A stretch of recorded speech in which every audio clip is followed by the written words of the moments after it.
Have you lost your job? Have you lost a loved one? Are you exhausted caring for your parents, for your kids? Well, you can find immediate relief when you read Sheila Mack's new #1 bestseller, Bootstraps and Bra Straps.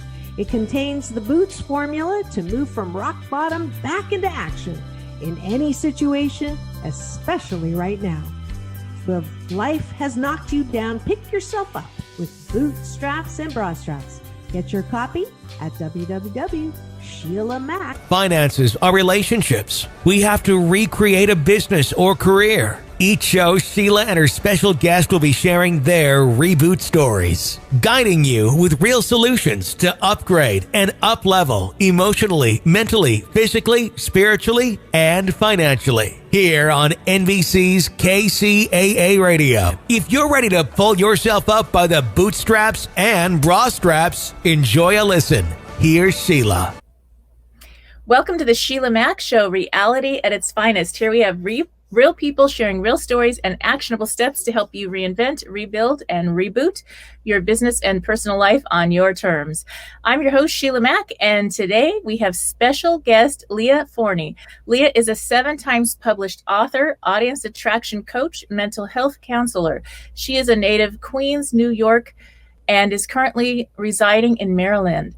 She is the oldest daughter of 6 siblings, and she has been coined the audience attraction coach for her ability to be able to assist her clients with solidifying his or her messaging to reach their intended audience. She is an award winner of H.E.R International Awards Woman on the Rise Award, and she has been blessed to be featured on 70 different media publications, including but not limited to internationally streamed Decide to Move podcast and the CEO Wife Experience podcast. All right.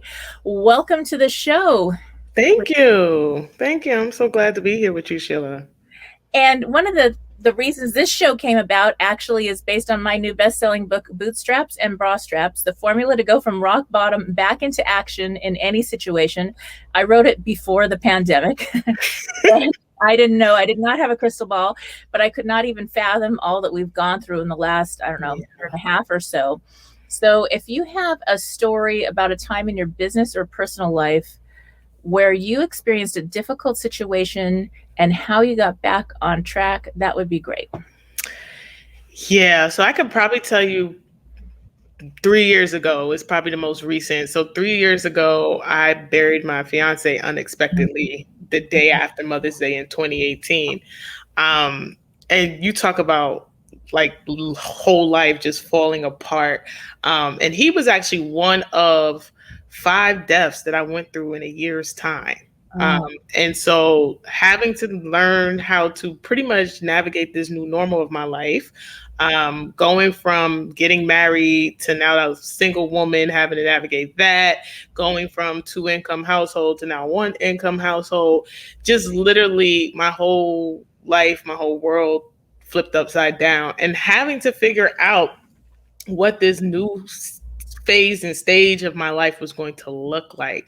I will tell you, Sheila, it was not easy. It was very, very difficult, especially having to grieve multiple people at one time, because after him, a close friend of mine was murdered. Then my dad died, my father-in-law died. And then I had my brother's best friend, who was always like another brother to me. He committed suicide all in 1 year.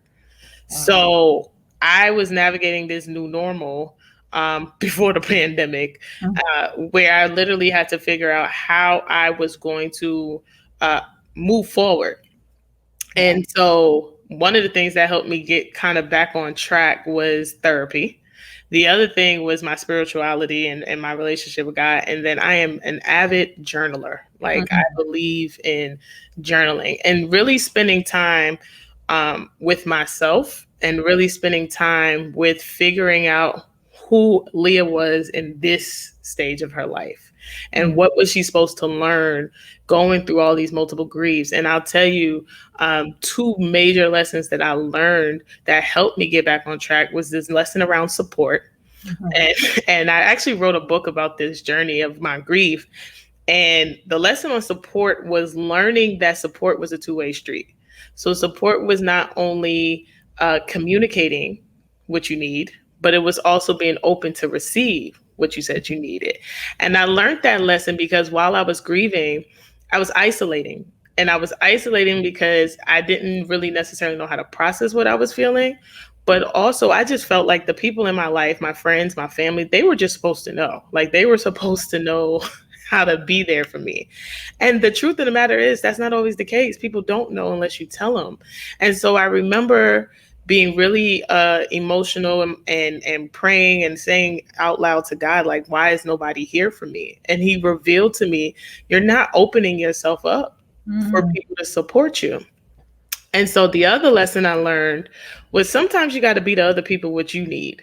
Sometimes you have to be the encourager that needs the encouragement. Sometimes you have to be the one that pours out and gives in a time where you need it the most. And that lesson came because as I was navigating this new normal in my life in the field of mental health, I've been in a mental health clinician for 9 years. I had to help others who were grieving around the same time I was grieving. Right. And so I remember just being like, well, how am I supposed to do this? And that was the lesson. Like, sometimes you have to pour out and give to other people what it is that you need, even though it can be difficult, but it's the law of reciprocity, right? You give and it comes back to you just when you need it the most. Yes. Wow. That's so true. Definitely true. And I also lost my son, and he had a fiance, and they were together 4 years. He was very young, so they weren't going to get married super soon, but he really loved this young girl, and it was so hard for her and us, obviously. He had a heart condition that they were supposed to have fixed with ablation, and it didn't actually work out. But it's probably the hardest journey for I have 6 children. I adopted three that from birth. So this big family, we all had to come together. And my younger kids were like, and they're all like younger, college age younger, but they all were like, what's up with my friends? They don't get it. They haven't experienced losing someone, so they didn't know how to respond. And even older, even friends in my group, they didn't know what to say, so they said nothing. And it's like, okay. And so it was something that it's really a difficult thing, and actually was the first chapter in my book, because I had lost all my relatives 5 in a row in the past. So I understand that something I had to deal with really young that prepared me in a way, but nothing can prepare you for those things ever. It's just, we all have our own sacred time. Yeah. And I told my kids, you need to scream, you need to yell, you need to wake me up at 3 a.m, and we're going to talk all night. We're going to do that. And everything was okay. Hit the pillows, whatever you need to do. And it really helped. And I was like, I'm paying for everybody who you need therapy, you go to therapy, I'll pay whatever I can do. And we got through it. And there's still times, and I'm sure for you too, there's still times that it's like it was yesterday. Yeah. So definitely a journey and a difficult thing. So how wonderful though, helping others. I mean, like, this show for me and my book has been my helping others. And I have a whole grief support group to help people through it. And as we're talking, we're all supporting each other. So that does make a big difference. If I just stayed home and isolated, it would be very hard. And we were hit with COVID, right? The funeral was January 3rd. And then finally starting to like kind of crawl around and get back to activities. And then boom, COVID hit and lockdowns. So we were isolated more, and we need community. That time more than anything. It was hard. That was a tough time to be isolating, and if you don't want to. So yeah, that's something. So I would love to hear about some of your books, the topics of your books, and how that all started. How did you start writing the books? It's so funny. My writing journey actually started very young, Sheila. So my backstory is I'm the daughter of 2 addicts. My mom has battled with drug addiction since I was 2. My dad was incarcerated and an alcoholic probably since I was about 9. And so growing up, not having my parents, being raised by my maternal grandmother and my aunt, I found a safe space in writing. I don't think I ever thought I would be an author. Honestly, never even imagined that part of my life. But I just love to write. And my grandmother, she used to always tell me that as a kid, you always saw me in the corner somewhere with a book and a pen. Like I was always doing something, whether it was writing letters to God or writing my Christmas list. I was always writing. So writing was a kind of a natural gift for me. And I think it was also my way of dealing with my emotions, because for a little while I was the angry kid. I was the kid that kind of acted out because I was mad. I didn't understand why I had to be different. I grew up in a suburban area in Queens, New York, where a lot of my friends had 2 parents in their home. I didn't. So it was immediately that feeling of difference. Like, why is all my friends got mom and dad, but I don't have mom and dad? And my grandmother, she kind of hid it for a while out of protection. She didn't necessarily want us to know at a young age what was going on. So she did a lot of protecting, but still the feeling was different. Like I just knew I did not belong there. So I just wrote. I wrote as a young age. I started penning poems. I started writing letters, little journals, just kept writing. And then fast forward probably 2014, it was probably the first time I was like, you know what? Maybe I should try to write a book and see what comes of this. So April 1st, 2014 is when I wrote Unapologetically Me. And it was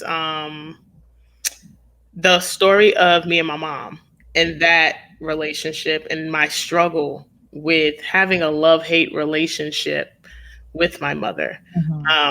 Because on one hand, I saw her as this hero, contrary to what her lifestyle was, but she's my mom. So I kind of saw her as this superhero. But then knowing what I knew about her and her battles, I also didn't like her at the same time. And so that book tells that really deep story about those mother wounds and how I really battled internally with this feeling of like, I know she's my mom and I should love her, but at the same time, I really don't like her.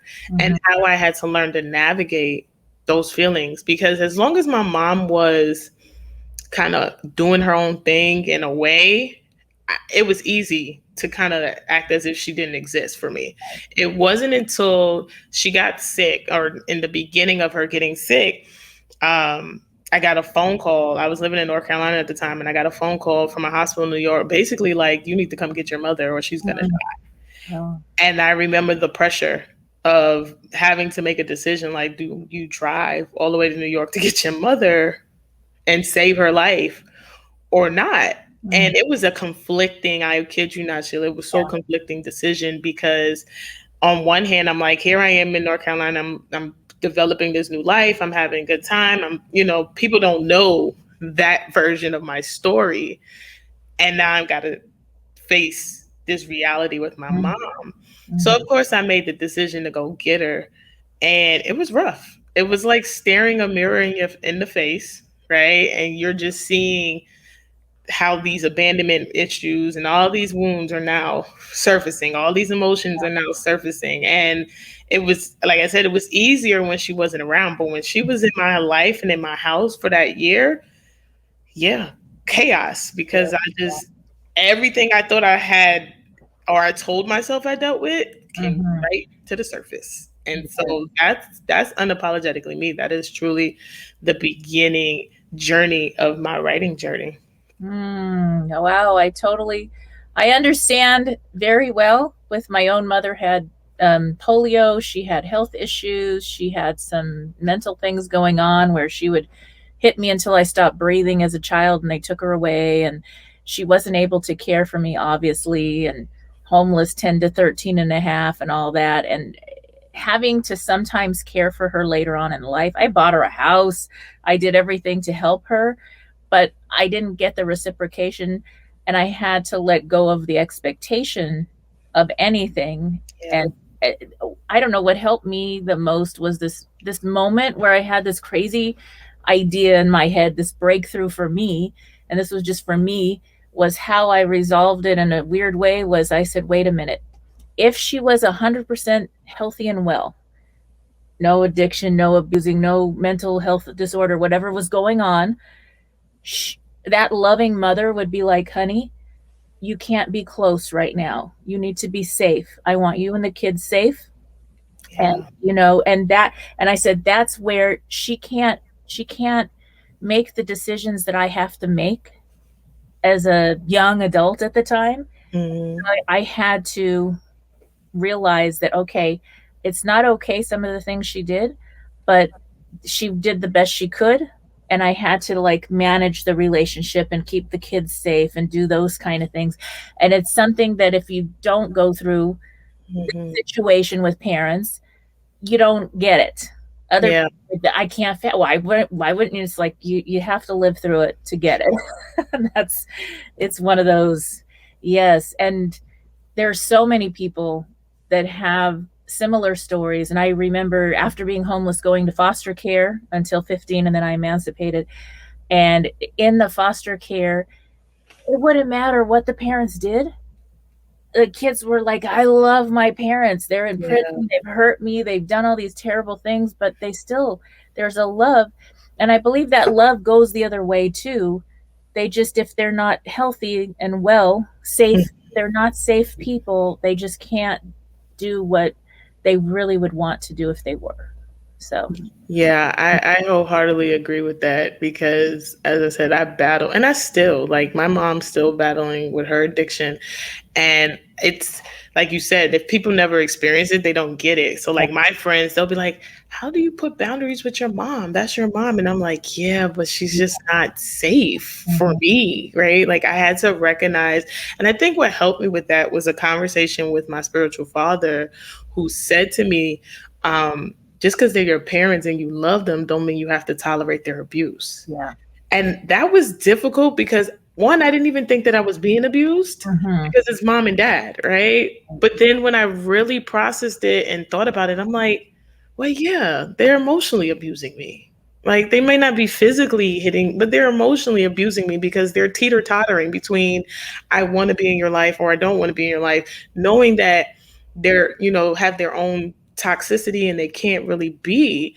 And when he said that to me, and after processing it, it was like a light bulb went off, and it was like, you know what, mom, dad, I love you, but I gotta put the boundary. Like, I have to love you from a distance until you can get you together, because it was just unhealthy for me. And I didn't realize how unhealthy it was until my parents were around, and it was spilling out and spilling over into other places and spaces in my life. Like, I'm having mood swings and feeling erratic, and my friendships and my relationships are all messed up, and people are looking like, what is going on with you? And it didn't dawn on me until that moment. Right. That makes so much sense. And it's something that, at least what I've seen, and I've heard so many similar stories, we're not alone, is that we have a lot of strength and resilience from all this stuff. And so when little things happen, like a flat tire or something that normal people freak out about, we're like, that's all you got? Like, come on. It's so true. Yeah. So it's one of those things that in one way it builds resistance. I don't know what happened here, and in another way it is something that, you don't want to have those muscles. It would be nice to just read about it in a book. Yeah. And not have to go through the journey and build those muscles. But once you have them, life is a little easier once you set those boundaries. Yeah. Yeah, I wholeheartedly agree. I think for a long time, I was afraid of setting boundaries because it was like, I didn't want to lose the people in my life. But then I learned that, like, boundaries is about keeping you safe, like mentally, emotionally, physically safe. And I actually learned that people will respect you a little bit more when you're okay with saying, yeah, no, that doesn't work for me. You know, like I tell people now, my favorite sentence in the world is no. And people are like, no, it's not and I'm like, it is. It's a complete sentence that does not require an explanation. Like that is my favorite sentence. I will easily now say no because it doesn't work for me or it doesn't align with where I'm going or it doesn't serve a purpose for me and not feel like I have to explain it. I think having gone through similar situations, we always feel like we have to explain stuff. Like it's this feeling of like, oh, I have to tell them why. And then I've grown in my spirituality and even in therapy and learned like, no, I don't. I really don't owe you an explanation. All I owe you is no, this does not work for me. Right. Yes. I had the hardest time. I ended up with an arranged marriage at a very young age, and it was very difficult and not aligned. Not to be anything negative, but it just wasn't. We were on two different visions of life, and it was so interesting because I was so young, and so all the activities, things in school, all the things in the community, I said yes. So much so that the first time I said no, it was like a foreign word coming out of my mouth. I was like, what the heck was that? Oh my gosh, that was a no. And then I felt like I needed to explain. And over the years and lots of different therapies and this and that, I was trying couples therapy, trying to make this arranged marriage work. And it was like, oh, okay, I can just say no. It was a beautiful thing and something that my children learned very well. Yeah. The ability to say no from my example. And I'm glad about that because when they were very young, I had none of that. So it is something that we do go through. Now, what about the rest of the books? Yeah. So book number 2 is called Courage to Win. And that book, I wrote it at a time where I was going through a season of discouragement. Like it was one of those seasons where like life was just happening and it was happening so much that it was like, I was feeling defeated. I was feeling disappointed. It was just like, why do I have to be going through all of this at one time? And how the title came to me was that I was watching a sermon on YouTube and the preacher was talking about how everybody has this winner within them and how it takes courage to kind of ignite that winner when you're going through a difficult season. And so that's where Courage to Win really came from, was me. I feel like that book, even though it sells now, I feel like that book was personally for me. You know, sometimes you write a book and you're like, oh, this is for everybody. And then sometimes you write a book and it's like, no, this is the one for you. And Courage to Win is that book for me. It's that reminder that I always have that winner on the inside of me. And that even now, when I'm going through difficult seasons of my life, I can ignite that winner. I can tap into that resiliency part of me that says, hey, you've been through worse. Yeah. You can bounce back from this too. You can move forward. And really what I've learned in being a winner and tapping into your winning spirit is the importance of balance, the importance of like knowing yourself, being self-aware enough to know what you need, when you need it, knowing how to rely on your higher power to get you through things. You know, there's been seasons in my life where I had nobody. Like I couldn't call a friend, I couldn't call family, you know, because sometimes you go through those seasons where nobody gets it, right? And so really having to rely on yourself, rely on your higher power, and rely on those instincts that are in you that tells you, you know what, this is rough, but I can get through it. And then I've also learned how to look at life through different lenses. So I used to be the person that it was always, why me? Now I'm kind of like, okay, so if I have to go through this, what is it supposed to teach me? What am I supposed to learn? How is this going to develop me? Like I find that I'm now in this more introspective place in my life where I'm just like, okay, how is this supposed to make me better if I have to go through this?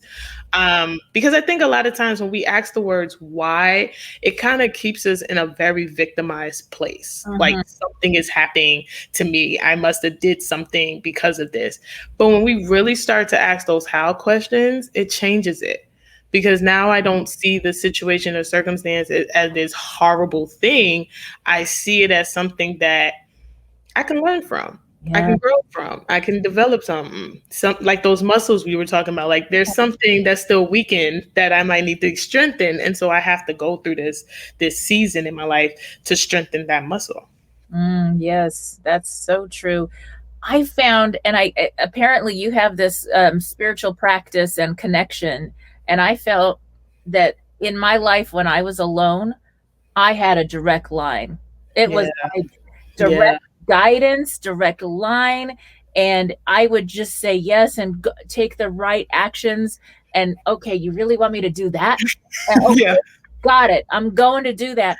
And I would just have that connection where I've talked to other people that were like, "Oh, I'd pay $1 million for such a connection." And it's like, well, it's just something that it's almost like you get an additional closer connection or something because you have to. yeah, It's like, I've got you. Don't worry about it. Just keep moving forward. I've got you. And it's just been a beautiful thing to have. And yeah, I wish, maybe some people just have that anyway. But but there's something about when you go through difficult things, especially at a young age, and you feel alone, that yeah. you're reminded you're never really alone. Yeah, I agree. I think that's what makes like women and people like me and you so unique is that from a very young age we kind of connect with this higher being, with God, whatever name you want to give, that just Yeah. settles you, and then you're always reminded, no matter what it is that you're facing, like, okay, well, if I've gone through this, I can go through anything else in life. And so I think that's the beautiful thing about spirituality, what, is that it's something that's always, you don't have to see it. Like Mhm. it's not a tangible thing. I always say it's like the wind. You never see what the wind looks like, but you can feel it, right? And you just know, and it centers you and it grounds you, even in the most difficult seasons of your life. Mm-hmm. Yes, it's something. And now all these scientific studies say prayer, meditation, all these things actually help. And they'll put an intention on water, and they'll see the molecular structure of the water change from across the country. And Yeah. so there's something to that that's not as magical as we were led to believe. Yeah. I think our minds sometimes are the ones that get in our way. Oh, well, yeah, I have that feeling that maybe I shouldn't go to that party, but everybody wants me to go. Okay, but Mhm. no, and if I listen to the no, Yeah. it's all good. And if I don't, and I think, oh, that's silly, that's a weird thought, and I just dismiss that, then, oh, something happened. There's Yeah. a problem. why Yeah. why did I not listen? So it's that intuition, that guidance that we all have, and we question it. And Hmm. when you're alone a little bit more, you don't get to question it. Yeah, it's true. It's really true. And I feel like it's that guidance that it protects you. Mhm. It tells you, like, I tell people think it's weird, but like I tell people the minute I get in my car and I'm about to back out of my parking spot, like I'm literally like, okay, God, Holy Spirit would again, whenever you guide me, like help me to avoid, accidents. Mhm. And it'd be the weirdest thing. I could be driving in the direction I want to go, and all of a sudden I feel like, nope, make a left. Yeah. Make a right. And then it's like, okay. And then I find out later it was a major accident, then I just avoid it. But we don't listen to it. I think that's always that internal battle between humanity and divinity that people go through. It's like, spiritually something is higher than you and it's there to guide you and all of that. But then the human in you is like, I want to do what I want to do the way I want to do it. Yes. And that's the learning part, the big Yeah. learnings. Yeah. Yes. Okay. So now, what about your next book? Oh, yes. So it's funny because I actually just finished writing the manuscript for my next book today, finally. But it's called Daddy's Little Princess. Mhm. And it is my personal journey to healing my daddy wounds. A lot of my books, people have learned a lot about my relationship with my mom and how that has impacted my life. And so when I'm getting ready to write, I pray, I meditate, and I see what comes to me. And so in my prayer and meditation time, that's what came to me, was that I finally needed to tell the story about my dad and that relationship and how it impacts so many relationships that I have with men and other people in my life. So it will be releasing fall of this year. So I'm excited about that. But it really, in writing it, the revelations of just that relationship with my father, and how me and him are very similar in how we approach things. But then also it for me, it was like, oh, this makes sense why I do this in relationships. This makes sense why I attract these type of people. And so I'm really excited about this book. I think that over the years, I have connected with so many fatherless daughters. And that's been their struggle, is just trying to figure out, why do I not have good relationships? Why am I failing at being a friend or being this? And it's really, I tell people, even as a mental health professional, mommy wounds and daddy wounds are real. And until you really begin to unpack those things and really heal from them, they will play a major role in your relationships. Yes. Yes. And for parents listening in, this is what I believe. Even if you are separated from your children for whatever reason, your dad was in prison for a while, there is an energy. It goes back to what we're talking about in the scientific and spirituality, that your children will feel love, the blessings, the connections you're sending. Even if you can't even speak to them, they will feel that. So for me, my parents got divorced when I was 3, and my first language was Spanish. My dad was from Mexico. And so I didn't even know English, and I went to grandparents like you, grandparents, and I would get slapped every time I said a word in Spanish. And she did this big court thing where he was not permitted to see me. And they were Catholic. My grandparents, they were from Italy, believe it or not. And so we would go to this Catholic church. He would pay the priests and be in a hidden place and take pictures and go every week to see me. Wow. He couldn't see me in person, and I wouldn't even remember who he was. I met up with him later on when he finally won the court battle when I was much older, and it was wonderful. And he had journals, and he had all the photos. And I said, wow, I always felt so loved. And I always felt like I was this princess, like I was protected, like somebody was there. I felt that. And it was, he had the Sheila shrine because he missed me. And what was really interesting was he lived in like East LA, in this very interesting neighborhood with a lot of gang kids, little gangs and this and that. And he would get them straightened out, and he adopted all these kids. So when he passed away, there were like 300 or 400 people, like 300 and something, almost 400, that showed up, and they were like all these people that were reformed because of my dad. And because he was separated from me, he had this passion to help kids, and he did that. And so I think, okay, that was the divine big gap of what happened. I can go to LA and I've got this group of people that, that's Pancho's daughter. They called him Pancho. And it's like a totally different crazy thing. But because he was their dad. He didn't have a dad. And if he would have maybe been in my life, he maybe wouldn't have done that. So it's interesting how things unfold for whatever. We had a beautiful relationship until he passed away. And my mother and father did get back together again in the end. And she was with him. We were all there. And then he sent myself and the kids away for lunch. And he passed away with my mother by his side. So it's very interesting. The grandparents were involved and made a mess of things. But sometimes that happens. So it's interesting how that energy, if you're listening in and you can't be with your kids, or maybe they're grown and they're off in college, or they're doing something that's not aligned, you have to set the boundaries, sending the energy, sending love energy, prayers, meditations, whatever you can, they're going to feel that, and that can help more sometimes. And that loving part of them wants you to be safe if you have to set really strong boundaries, but you can still send that love every day. Yeah, I absolutely agree. I think the probably the best times with my father, and he has since passed, but was in the letters that I got Mm, while he was away. It was like feel that feeling of love, like even while he's away, he's still thinking about me. I'm still that, and that's what made me name the book Daddy's Little Princess, because he always called me yeah. his princess. Oh, So this was my honoring of him.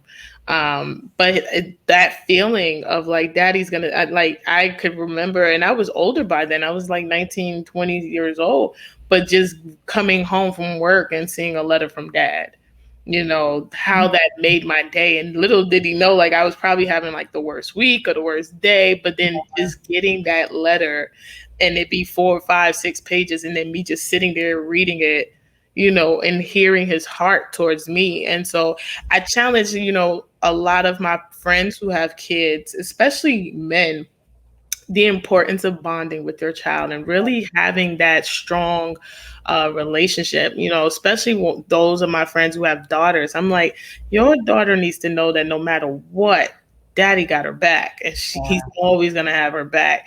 And I always challenge them that.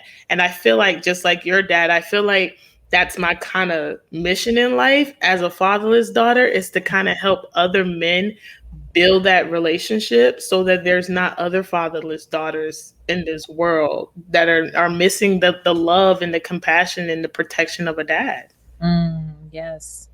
Yes, that's so true, and it's so very important. I mean, I I had that arranged marriage, and my dad was so sweet. He was like introducing me to my grandmother's doctors on his side and saying, can she just go to dinner with him?"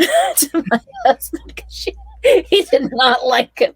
And even he was in a subtle way being like, maybe she could just like move on. Right. It's so funny. And it was one of those, even he knew. And it was that standard of, you know what, honey, I'm not going to say much, but I want this kind of relationship for you. Yeah. And he would keep doing that over and over again. So I had all the qualified people showing up from my dad, and it was interesting. So that relationship that we have later in life has a lot to do with that energy, even Yeah. if the dad's not around.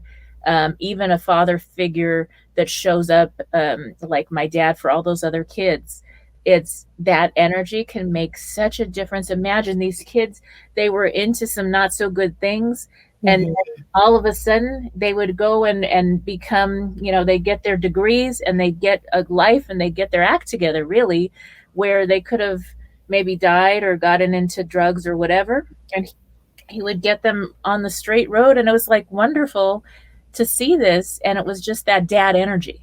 Yeah. Yeah. Wow. So what do you have a podcast as well, correct? I do. I do. It's called Hey Queen Thrive, which the name came after I took a nap. I tell people it's the funniest thing how, again, spiritually, how things come to you. Because I knew I wanted to do a podcast. I felt like podcasting was the next step in my journey as a writer and an entrepreneur. And then I was like, but I don't have a name. And then one day I just took a nap.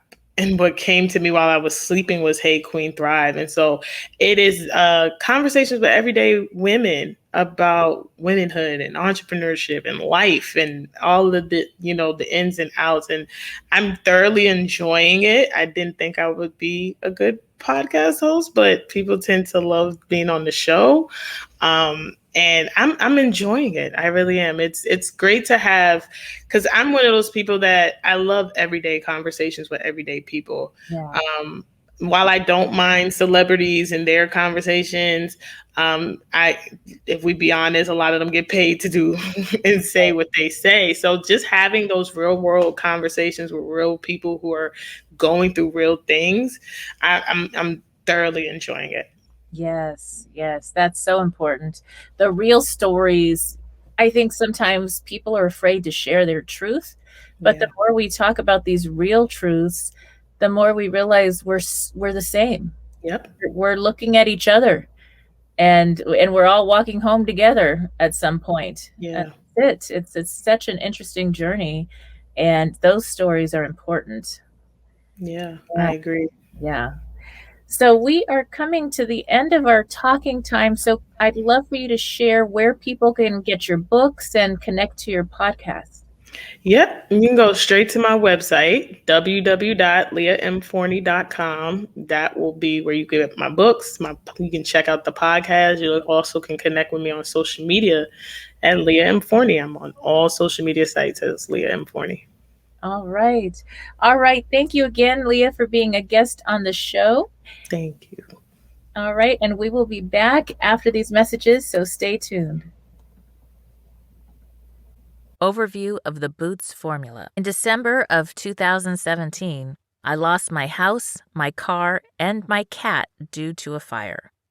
It sounds like a country music song, but that was my reality, and yet another rock bottom situation. After a long period of doing really well, when we're able to retrain our minds to focus on the positives, we're able to enjoy more of life, even while we're rebuilding and rebooting. We're going to starve those negative thoughts, not feeding them with our attention, time, or energy.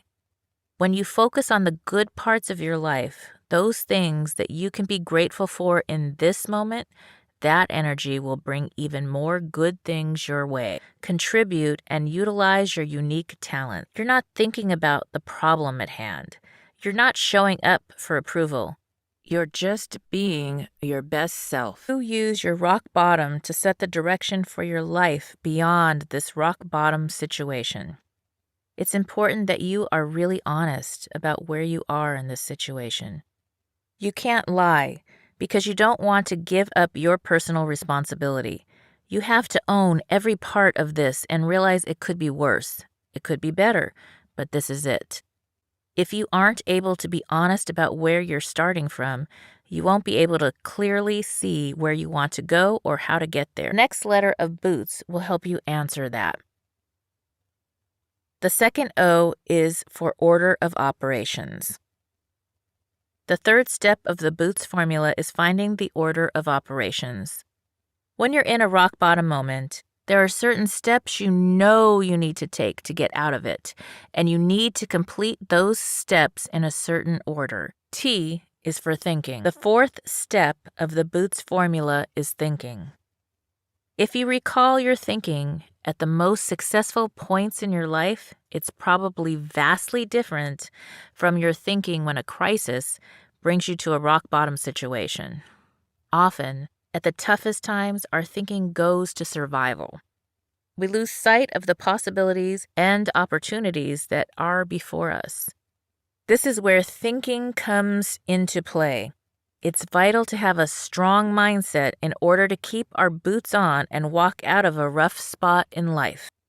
Thinking leads you to a clear vision of where you want to go on that map of your desired outcome. You've made the decision that you're going to New York. Your bags are packed. You have an idea of how you're going to get there. You know the steps you need to take, though you may not know how the hell you're going to take them all, but you've made up your mind. That's where you're going. Tony Robbins often says, it's in the moment of decision that one's destiny is shaped. That decision is the thought that comes before the action steps required to reach your new goal. Everything happens in this step, in that decision. You can see it, feel it, embody it. Things start to show up because you're looking for them and you're open to them. You'll start getting the results you want just because that decision is in your mind. It becomes that real to you. Once you have that clear vision in your mind, you have to see yourself as if you already are living in your desired reality. You're just doing the steps to get there. S is for stepping up. The fifth and final step of the Boots formula is a literal step, stepping up. You've gone through the first 4 steps. You've decided how you're going to show up. You have a picture of where you're going. You know the steps you need to take, and you've made the decision to actually do something. It would be nice if you could just sit, think, and meditate your desired outcome into being. But that's not the way it works. There is some validity to the idea of manifesting what you want, but at the same time, you have to believe enough to actually go out there and take the risk. You have to overcome your fear of giving your first presentation, making your first speech, or writing your first book. You have to get out of your comfort zone, and you have to take those steps. S is for stepping up by taking the personal responsibility required for a real reboot. While the B in Boots is about being in the present with who you are in the situation, S is for taking those steps toward the future you want. Although there will be many times in life where we have little or no true personal responsibility for an event that alters our lives, it is always a gift to own your own response and reactions to situations. What can you do to shift the energy and step up to your part in the situation? In order to reboot, one must be willing to step into action. This last step ties back to the first one. It all comes back to being. How are you going to be when you're going through this? Sometimes it's ugly, dirty, not pretty, and certainly not fun. Nobody's going to help you move, so you have to pack all the boxes yourself. Procrastinating isn't going to help. You just have to take those action steps you defined in the order of operations. When you first start, it's overwhelming because you feel like you're still buried in the situation. Chaos is all around. But because you've done the first 4 steps of Boots, you have an action plan. You're not doing 1,000 steps today. You just have to take 1. You do the things that you mapped out one by one, and that helps you see, okay, I can do that. You have clarity on the action steps, so now it's time to actually get moving. Are you ready to strap on your boots and start walking? From rock bottom to moment of empowerment. You may be thinking, okay, now I know the formula, but what does it look like in action? Great question. Let's look at the rock bottom moment I told you about at the beginning of the chapter to see how I applied the Boots formula to get back into right action. After the fire, after my cat ran away, and after my car was totaled, I was in a funk for a week and a half or 2 weeks before I even noticed. I don't know if it was shock or depression or overwhelm. Probably all of that. It was a lot of loss in a short period of time. But then I had to go back to work, and I needed a way to get there. Being. For that first week or 2, I was being a victim. I grieved the cat, the car I had recently bought in cash and was very proud of, my house, and the whole lifestyle I had just rebuilt after the divorce, another loss that I had recently overcome. All my beautiful, most favorite things were in that house, and I lost them all. I was also grieving over the plan to have one of my children move back in with me while she went to college. She'd already been having second thoughts, but she didn't want to tell me and risk hurting my feelings. When I ended up in the tiny house in the hills, we both realized it wasn't going to happen. It felt like a really shitty place to end up. I wondered, how the hell did I get here in just a 5-day period? As I was going through my own rock bottom situations, I had to ask, who do I need to be? I had to own my little strength as well as my many weaknesses. I had to be vulnerable enough to admit those weaknesses in order to use my strengths to help me through. I had to own my truth, own myself, and trust that I was going to do the steps to get out of this rock bottom. I also had to take care of myself. I had a good reason to have a pity party, but I had even better reasons to get out of that funk and start asking, what can I do? This is NBC's Sheila Mack Show here on KCAA Radio, the station that leaves no listener behind, and I have a free gift for you.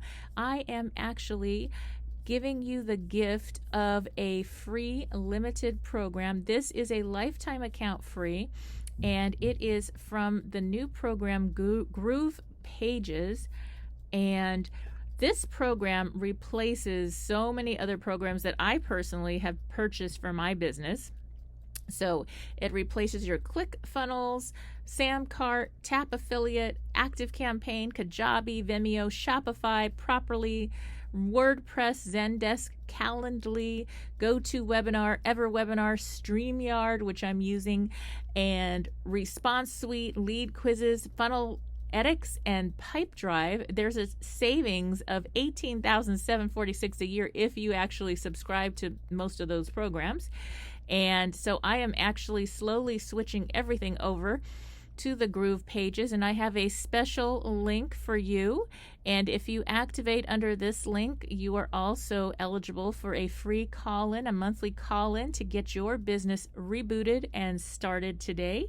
So the site to go to is the https://Groove Pages, GROOVEPAGES.GrooveSell, GROOVESELL.com/a/8 letter T like Tom, capital B, lowercase l, lowercase v, capital Z, capital J, 6, capital S, capital O, lowercase nq. And the link is here if you're watching the on-demand TV to see, and I would love for you to try this out. I am saving a ton of money and creating funnels, websites, videos, all kinds of things using this system, scheduling with my clients now for free.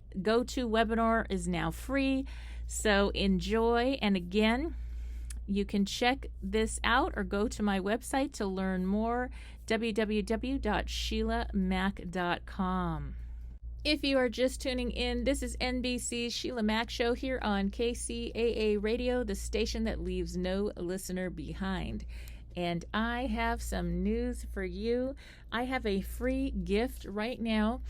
The Groove Funnels program is something that I have recently personally just switched over to. And what this is replacing for me is ClickFunnels, SECERTS, Tap Affiliate, Active Campaign, Kajabi program, Vimeo, Shopify. It is replacing my WordPress and hosting, my Zendesk, my Calendly, my GoToWebinar, and my StreamYard, as well as a few other programs.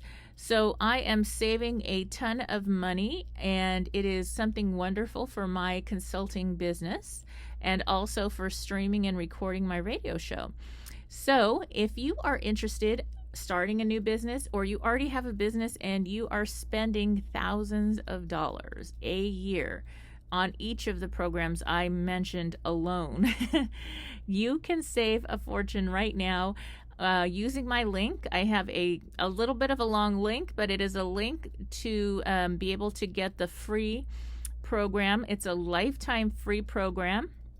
If you're doing a little bit more, then it is a very low one-time fee program, but it is free for starting out. And if you are just starting a side business or a new business, this is a free tool that gives you everything you need, no excuses, to start your business now. And you can go to https://groovepages.groovesell.com /a/8 lowercase t, capital B, lowercase v, capital Z, capital J, 6, capital S, capital O, and Q. If you're watching the on-demand TV, you can see the information here, and this link will also be available on my website. So enjoy. Again, check this out. This is a group of free programs that will save your business so much money each year, and it is my gift to you. Enjoy. And now back to more messages. Is not one size fits all. Just like a pair of boots or bra. So the formula is designed to help you through any situation.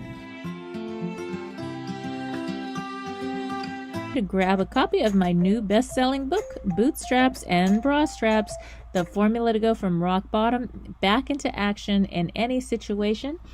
It is now available on Audible as well as on Amazon and Kindle and at www.sheilamac.com.